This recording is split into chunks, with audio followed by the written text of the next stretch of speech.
Well, hello friends, welcome back. It has been a little bit, but I am excited to be back on the mic and have several interviews scheduled coming up over the next few weeks. So it should be back to a more regular schedule going here into fall.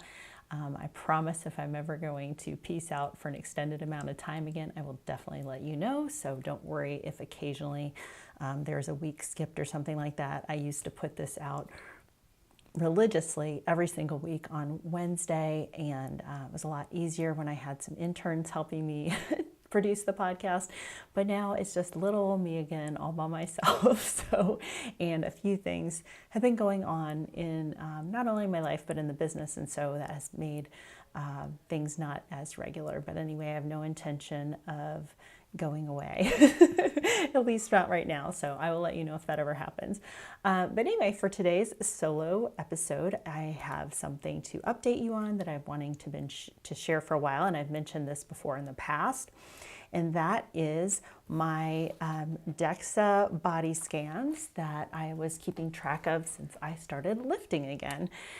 And so I've talked about this a little bit in the past, but I might as well share the history again with you before I get into what I've been doing over the last year to increase my strength and how that's been going and what I've been doing and some lessons that you may want to take away from that process. But anyway, how it all started is that I've been active pretty much my whole life.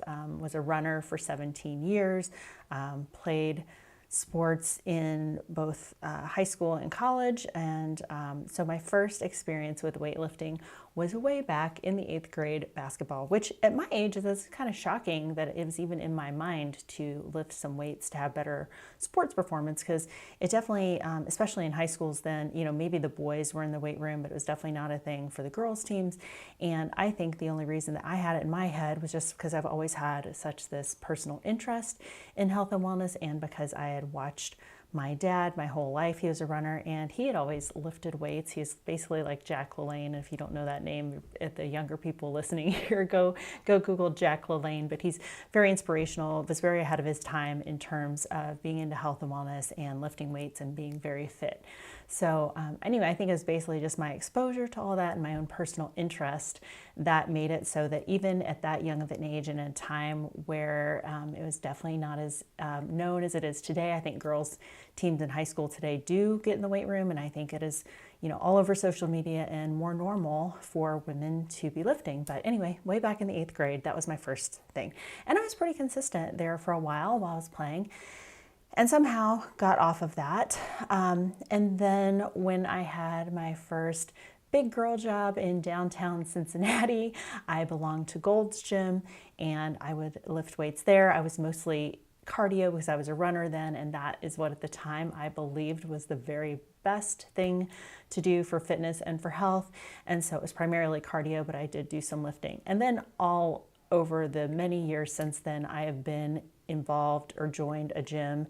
I was a yoga instructor for a very long time, have been practicing yoga for, oh my God, embarrassing to say, but like 30 years now, on and off with the asana. It's always like part of my paradigm to follow kind of the yoga principles of living. But the asana part, which is the poses, that kind of has come and gone over the years, but I definitely always have stints with it where I'm super consistent and then go away. So that was a very power-based yoga. So I did get a lot of body weight exercise in through that. So strength training, like I said, basically on and off my whole life. And what has generally happened in the past is that whenever I get injured, I just quit going to the gym for that amount of time, quit lifting weights. I'll still always do my walks and my hikes to the extent I'm able, depending on what the injury is. But something would happen and I would just quit, because I ended up having, in the past, I've had surgery on each one of my shoulders. Long story, I had a little genetic anomaly with the shape of my bone, and because I did a lot of repetitive motion with golf over the years, and also the times I probably lifted weights repetitively, that hurt my rotator cuffs. I had a lot of pain, so I had a surgery on each one of the shoulders. And so obviously I did my rehab at the time, which involved certain types of movements and some weights. So that was also mixed in there. So I've certainly had plenty of experience doing it. I've just never been long-term consistent. And so now, as I turned 50 in 2023, it's definitely been in my mind, and it's also something that's talked a lot about on social media nowadays, is just the importance of muscle as we get older. It is really highly related to strong functioning in older age and quality of life, and the ability to live independently and to, do simple things like lift your grandkids or go to the grocery store or and be able to bring in groceries and go upstairs. So it's a lot of things. Like, I think younger people don't always think of it. They just think they're always going to be young and healthy and not have to worry too much about that stuff. But the more muscle that you can build early on in life, the better. And this is something that I wish I had taken more to heart way back then in the 8th grade. And if I had just only been consistent with it this whole time, because now they're discovering that muscle is actually an endocrine system. It is an organ of longevity. There's so many people out there that really push this idea forward and have made it much more popular. It's Dr. Peter Attia and Dr. Gabrielle Lyon, her book, Forever Strong. I've mentioned that in a previous podcast, but just really the importance of having muscle, and especially as a woman. But basically, you just continue to lose muscle over your life. And what was really interesting that I heard Peter Attia talk about one time was that the muscle loss as you age is not inevitable if you keep it up, but it mostly happens in these chunks, which can be really devastating to your health. So for example, if you go through a period of time where you're very sick and bedridden, that is a time where people lose a lot of muscle mass. And I certainly saw this when my dad was battling cancer, even though between every treatment and whenever he was, healthy in between the treatments, he would go back to weightlifting immediately and really try to maintain that muscle mass. And honestly, I think that is a huge part of the reason that he did well for so long and was able to keep, doing these treatments and doing these things, was because outside of that, he kept building himself back up. And so these times that he would go into the hospital and lose a little muscle mass because he was bedridden for an amount of time, it didn't affect him long term because he still had that reserve of muscle, if that makes sense. And then he would build it back up, and then he'd be able to, do another treatment down the road. So that's not anything that's necessarily fact. It's just my opinion of probably why he continued to do so well with so many treatments over the years. So you want to have that muscle in reserve in the case that, you ever have a major surgery or an issue where you're bedridden or you're just really sick for a couple weeks. You have the ability to bounce back from that. Also, there is this kind of idea of muscle memory, so that and you'll notice it like in football players and people that were young that did a lot of strength training, even if they take an extended amount of time off or they get a little fluffy for a while, if they go back to training, they can build their muscle back a lot more quickly. So these are all reasons to get started sooner than later, and it doesn't matter. It's never too late. There's actually some really amazing studies where there was this one that had women who had never strength trained, that were in their 60s or 70s, start strength training, and in like 12 weeks they built muscle and got stronger. And so it's never too late is the message there. And I am going to do my best this time to have this stick. And so far now it has stuck since I started in June of 2023. So it's been over a year now, and I'm super excited about that. And I just want to share like some of my tips around that and consistency and what I've actually been doing, and then what my results have been. So I had the foresight. I was lucky because I was in Utah during this time when I started this, and I've always been aware of the DEXA scan. So I've talked to you guys about this before. DEXA is about the best that we have right now as far in terms of a body composition measure. There's a lot of other tools out there like the bod pod, the in-body scan, but DEXA at this point is kind of the gold standard. There's also hydrostatic weighing, but you don't really see that used very often. And that's another thing that Dr. Lyon talks about. It's really sad that we don't have a really great way to easily measure body fat and lean mass in people. That's something that hopefully we'll get better at in the future. But for now, these are the tools that we have. And there's definitely, I've talked before in the past, the Withings scale that I have does do body composition to some extent, but it is not nearly as accurate, and it's really only good for trends. What I'm hoping is I just became aware of a new tool, and I'm really excited to try it out and let you know how it compares and what I find with it. I haven't gotten it yet; it's on the way. But since I just mentioned it, I'll go ahead and tell you about it. It's called the Body Pod, which is separate from the Bod Pod, which is the other thing. But it's an at-home scale that basically replaces the in-body scan, and it's supposed to correlate 98% with DEXA. So very accurate, something that you can use in your home every single day, so that when you're working on losing fat or building muscle or both, you can actually track that at home and have the ability to see those changes over time, which is really useful. And I'll explain why when I share with you my results and what would have probably been going on in my head if I hadn't had these DEXA scans. But anyway, that is by Hume Health. And I got you a discount, 15% off. So it's healnourishgrow.com/Hume, Hume health. And you go to that link, and then when you get there, put it in your cart, put in code HealNourishGrow. That will get you an additional 15% off. And right now it is already on sale, so that's pretty cool. You get the 15% on top of that. And like I said, I have not tried it yet, so I'm excited about it. I can't speak to how accurate or effective or useful it is on a day-to-day basis yet, but once I get it, I'll be using it every single day. And I'll be sure to share an update about that with you in the future. But I'm always an early adopter of these kinds of things because I think it's part of my job, right? So it's one of my things that I do to be able to share with you guys, like, does this work? Does this not work? What I feel are useful tools. What are some things that aren't that useful? I have another one actually that I'm really excited that I'm testing out as well that hasn't even shipped yet because it's a brand new technology. But that code, and right now you can get this, it's amazing pre-sale deal. It's like hundreds of dollars off, and you get, I think, maybe a little additional. But if you want to read about that, it's all for sleep. And you know how excited I get about sleep and improving sleep and how important sleep is to your health overall, but also for fat loss. And so that one is HealNourishGrow/BIA, BIA. So you can go check that out, read about the technology. I'm actually interviewing someone from their company here soon to talk about that technology. So that'll be one of the upcoming interviews that I mentioned. And again, I'm really excited to test that out for like 30 days in a row. And then I'll give you, based on my Oura ring, I can see, like, did I get more deep sleep? Did I get more REM sleep? Kind of how things are progressing as I use that tool. So anyway, but all that's to say, I love gadgets. I always try to get a hold of them early so that I can test them out for you guys and give you a report. So that's what's coming. Okay, now that I shared all about how my history with bodybuilding or with weightlifting, strength training, whatever you want to call it, now I want to go into what I've been doing for the last just over a year and how it has changed my body composition. So for this period of time, let's just go back into another little history lesson right now, shall we?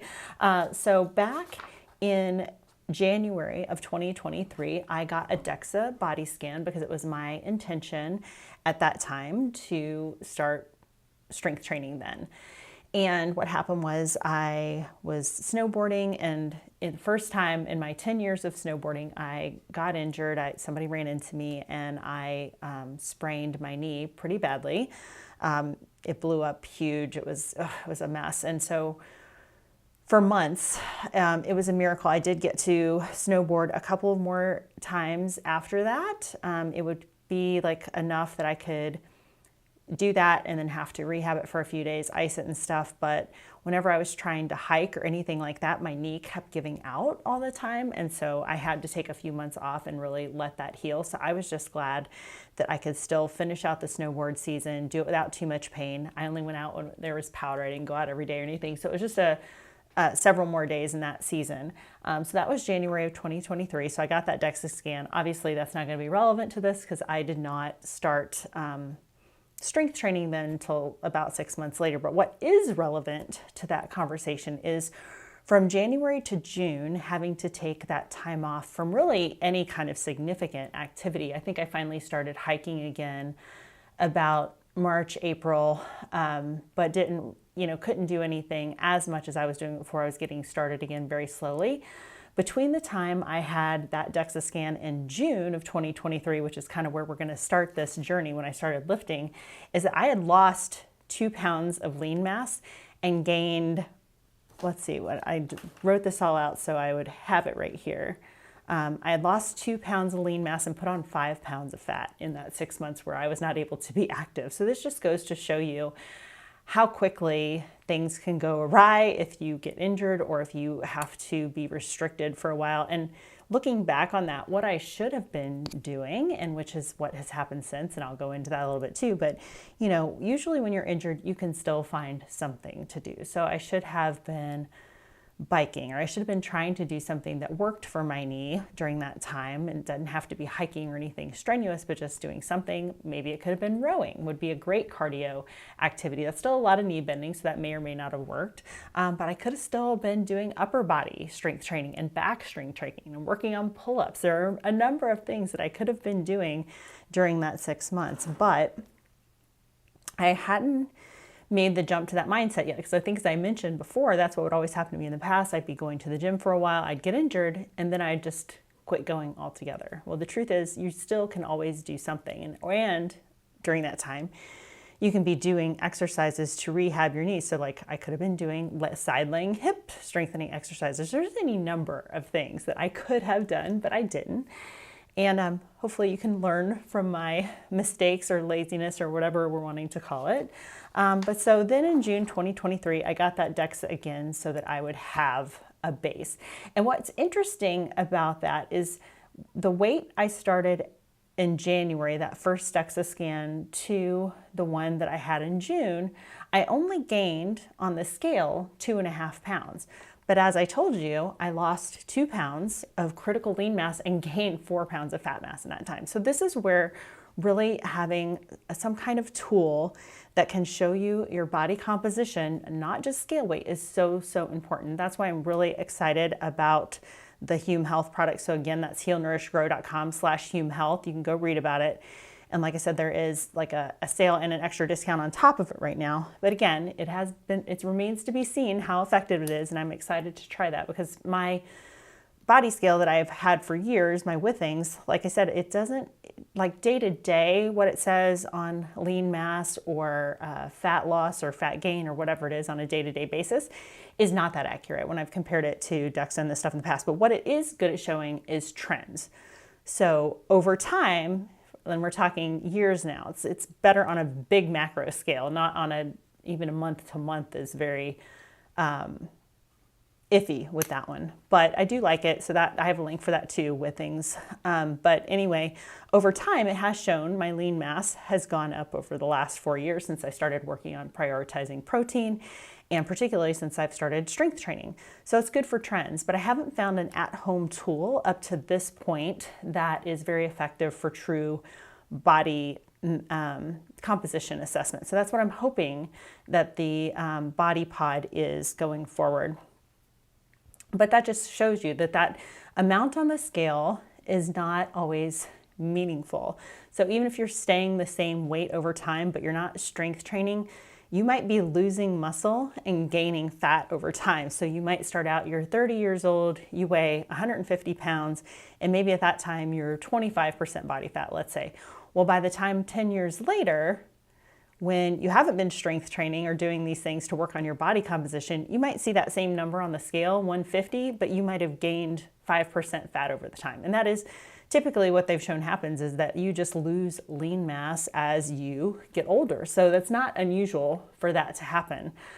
So that's why having something, even if it's a tool like the Withings that is not perfect, but at least it shows you some trends over the years, I think that is very helpful. And it does have a couple of other good features. It measures your pulse rate velocity, I believe is what it's called, which has something to do with your heart health. So it can show you trends there too, like are your vessels staying flexible and getting good blood flow. So again, it's a good tool. It's just, I'm hoping that this new one is going to be so much better. And like I said, it's supposed to be 98% correlated with DEXA. So that's pretty amazing if that turns out to be the case. So anyway, go to June. What am I going to do at the gym? Okay. So my history in it, like I said, I've been in the gym before. I've never been a serious weightlifter.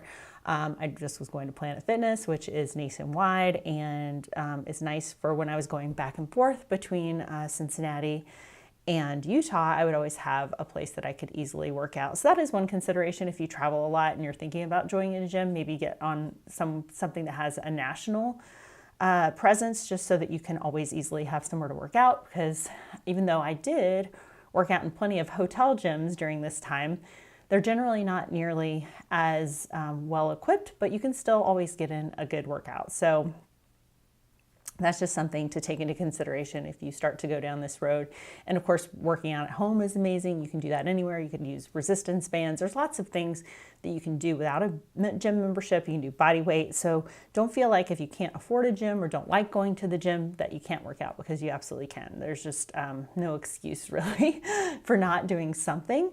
And that's just the way to start, is to just do something. And so that's how I approached it with going to the gym. Like I said, I was already used to being active every single day. I always hike, walk, pretty much every single day. So my thought with the gym is, okay, my body is old and has a lot of aches and pains. And so I didn't want to go too overboard. So I decided on a 3-day-a-week, Monday, Wednesday, Friday kind of schedule.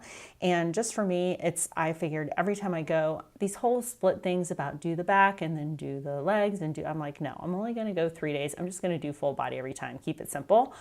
And then I primarily just use the machines. I mean, they're pretty, if you do go to a gym, first of all, they'll show you how to use every machine, but they're pretty self-explanatory. Like, you just get on the machine, you do the movement, and that's it. And the idea is to, you want to lift an amount of weight where you can lift it 8 to 12 times, and that's a set.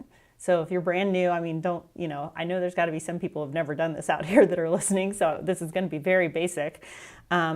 But you also want this idea of progressive overload. So you can't just go to the gym and lift 10 pounds, say you're doing bicep curls, lift 10 pounds, 10 reps, and just keep doing that. You have to consistently add more weight to stimulate your muscle to grow more muscle. So that's called progressive overload. So you always want to be aiming for that rep somewhere in the 6, 8, 10, 12 reps when you do it, that amount of weight that you can lift. And that last rep that you're doing should either be to failure. That's one way to approach it. If you have, joints that get unhappy really easy, you might just want to go till you feel like you have 2 to 3 reps in reserve.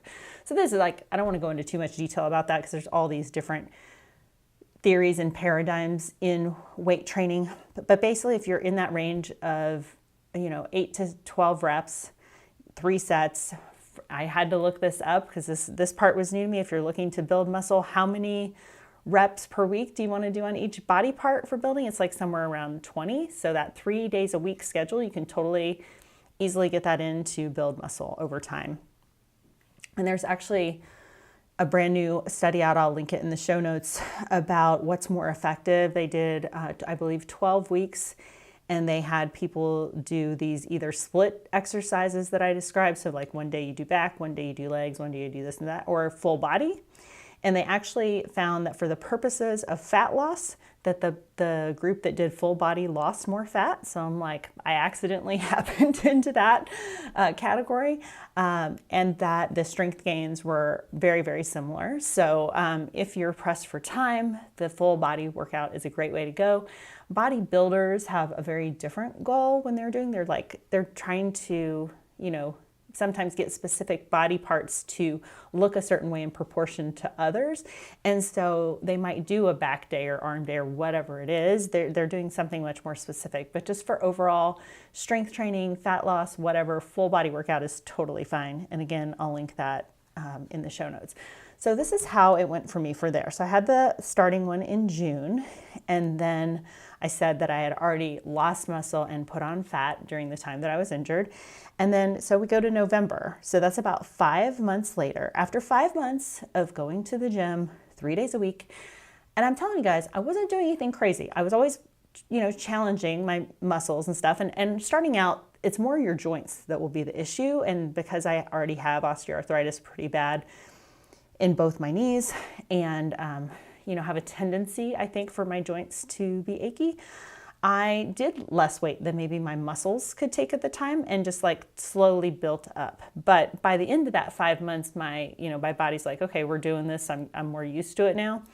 And so I was, kept doing the progressive overload that I described. And so in that 5 months, I went back for another DEXA in November of 2023. And at that point, I was up 3.5 pounds of lean mass and down 4 pounds of fat, which is, I think, pretty dang amazing in 5 months. And here's another point to that. If you just had a scale, you would have weighed the same weight. So literally when I went for the DEXA in June and I went for the DEXA in November, my weight was the same, scale weight. Yet my body composition during that time had vastly shifted.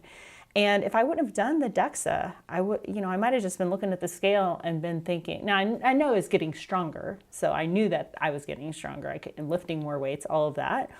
But I would have looked at the scale and I might have been depressed because I would have just seen the same weight and thought, God, I'm doing all this stuff for 5 months and nothing's happening. So that's one reason to try to find a DEXA if you can, or a bod pod, or try this new scale that I was mentioning, so that you have some idea that even if the weight on the scale isn't moving, that the composition is changing. Photos are another great free way to do this. Just take photos of yourself and you can see that your body looks different or looks less fat, even though the weight is the same. Also taking measurements with an old school tape measure. That's another great and free way to track some of this stuff.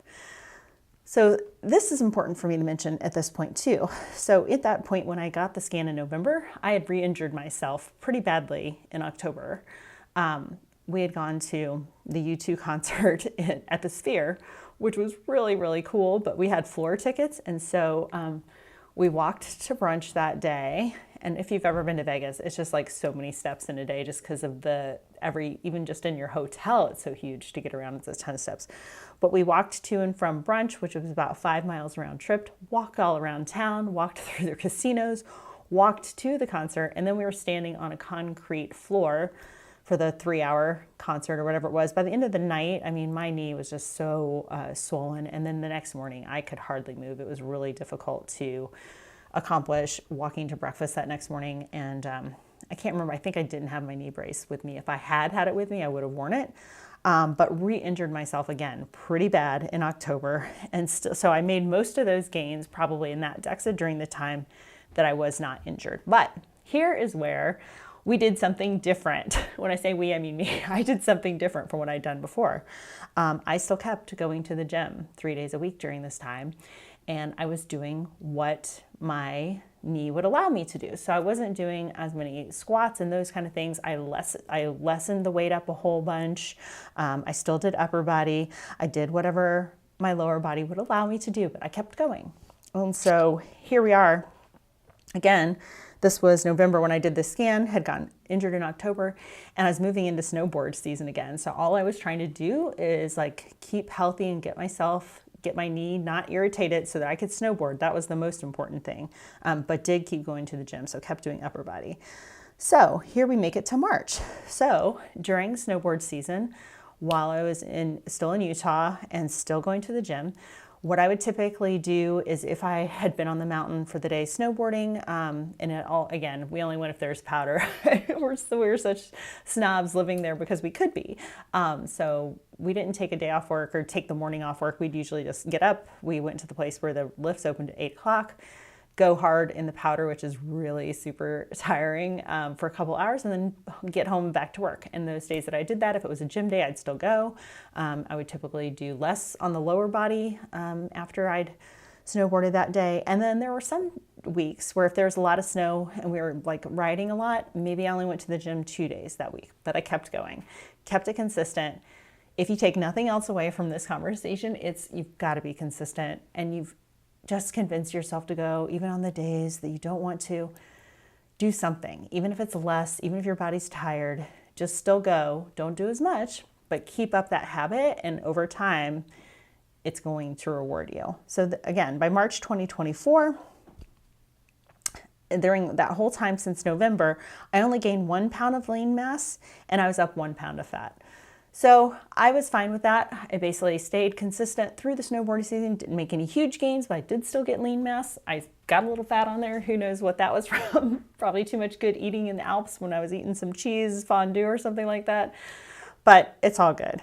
So then May, which was only about 2.5 months later, these last ones are compressed because we're in the process of moving back. So we had actually bought a house in Cincinnati in December. So during this whole time, that was a lot of stress also going on, and moving back in December, moving all of our stuff to Cincinnati. So there was a lot going on. So staying consistent during that time was a pretty big win.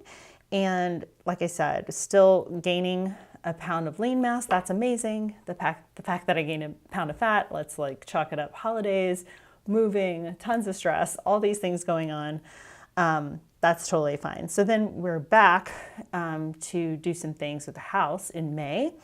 And I wanted to keep going back. I don't have easy access to a DEXA scan in Cincinnati, unfortunately. There is one kind of up by Dayton, which I might go do that, and maybe just do it twice a year. And especially because I'd like to have something to compare to the body pod when I get it. It's just a little bit more, an hour drive, which is not great, but it's for whatever reason in this area, we just don't have access to that easily, which is kind of annoying because we have plenty of scan centers, but I don't think any of them do body composition. This one was just so easy in Utah. So I was back in May to Utah. So I did another scan, and not surprisingly, that was only like 2 months later. I was up like a quarter pound of lean mass, but I was down a pound of fat. So that also just goes to show you that, all these numbers that I'm sharing with you at times, especially the one where I went from June to November when I first started, a huge amount of lean mass gain, 3.5 pounds, and down 4 pounds of fat at the same time. So you can do them both at the same time. And I should address my diet during this period, right? I haven't talked about am I dieting? Am I doing anything different? During this whole period of time, starting weight training and being injured, my primary goal was to fuel myself well, eat healthy. I did not restrict. I was obviously eating somewhat at a maintenance level, maybe even a slight surplus because of what I was able to do with my body composition, but I was not restricting calories in any way. Trying to get my level of protein every day. I shoot for between 120 to 150 grams of protein a day. That's about one, you're trying to get, now that I actually know my lean mass. So by DEXA, my lean tissue as of the last one is about 109 pounds. So that would be a way that you could go a gram per pound of lean body mass is one of the things. But if you don't know your lean body mass, you're going for like a gram per pound of ideal weight, and eating more protein is not going to hurt anything.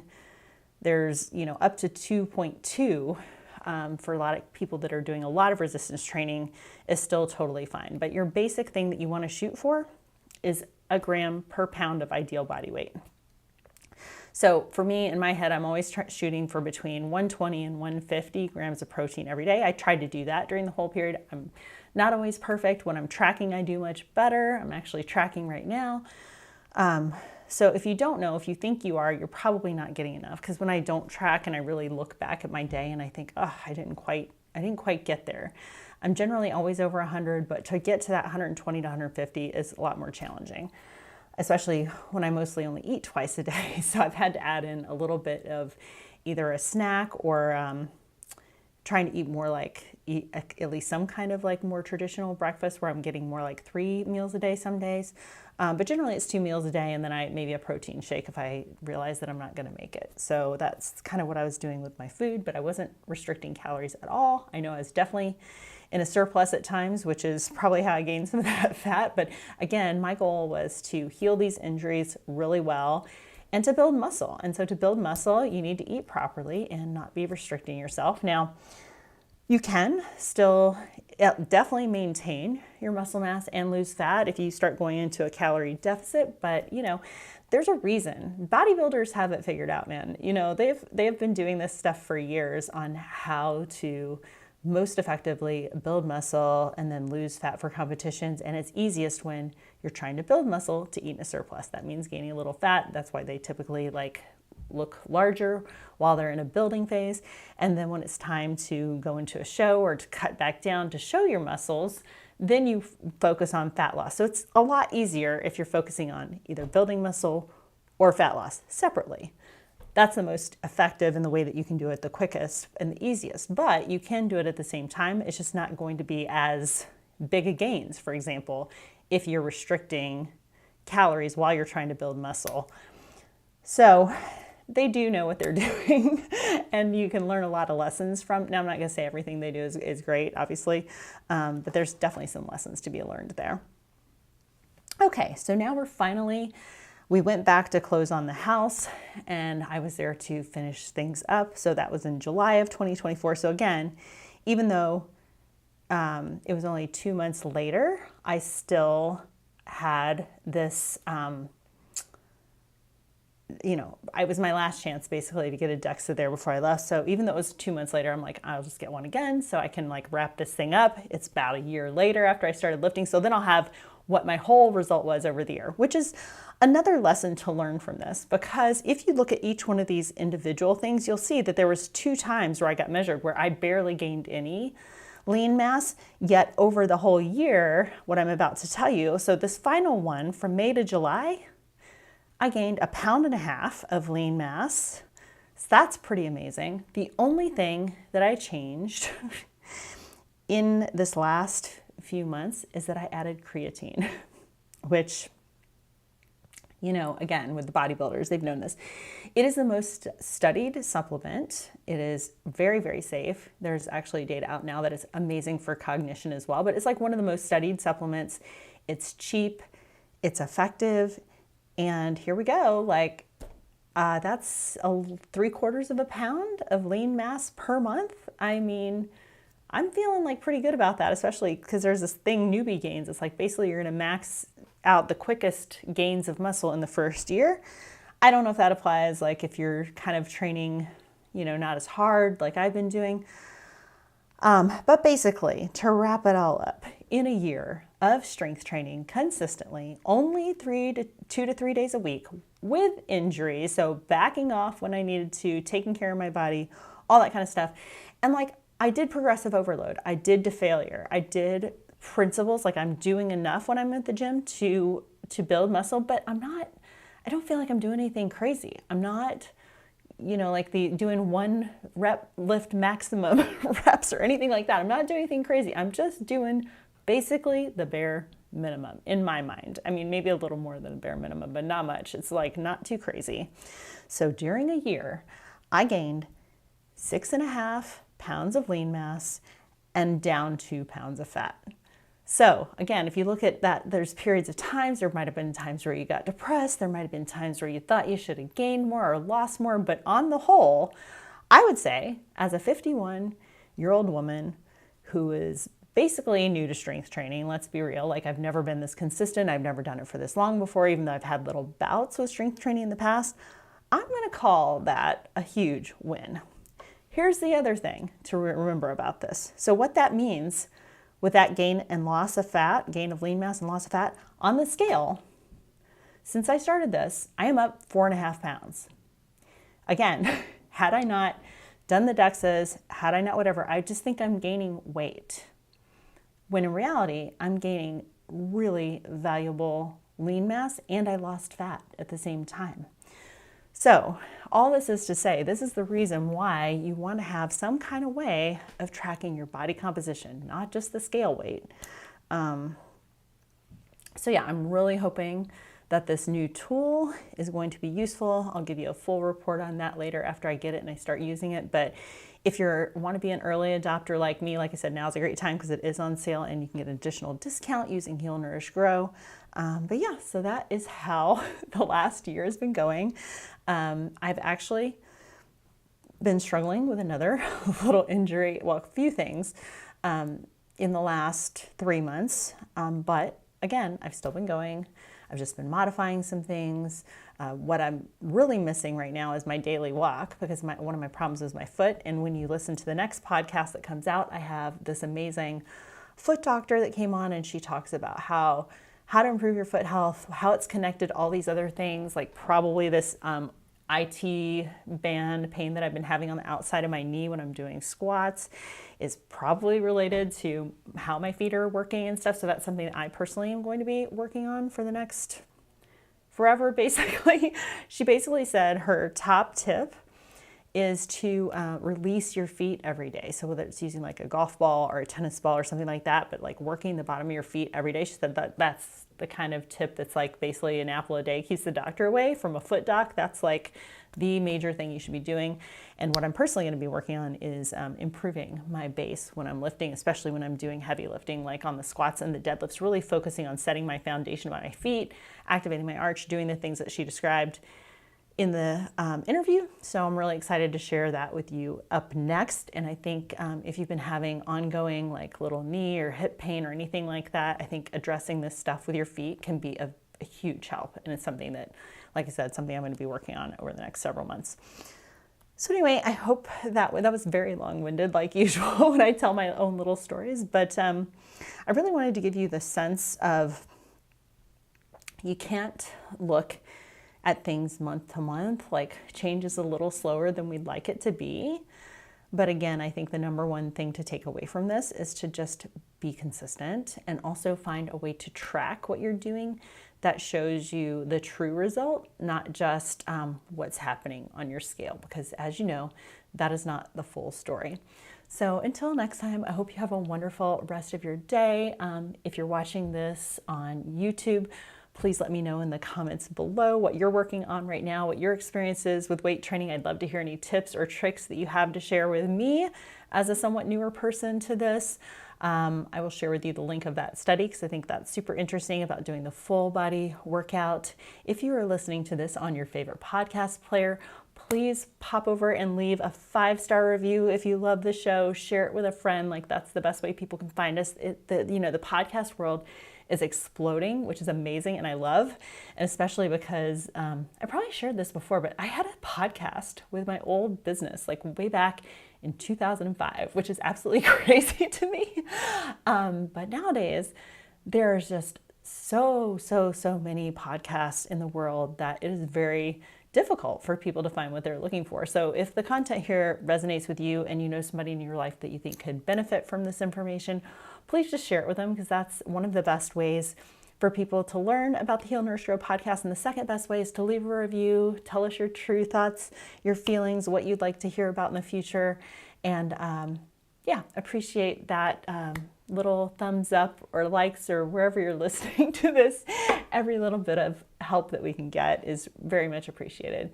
So have a wonderful rest of your day and I will talk to you again soon.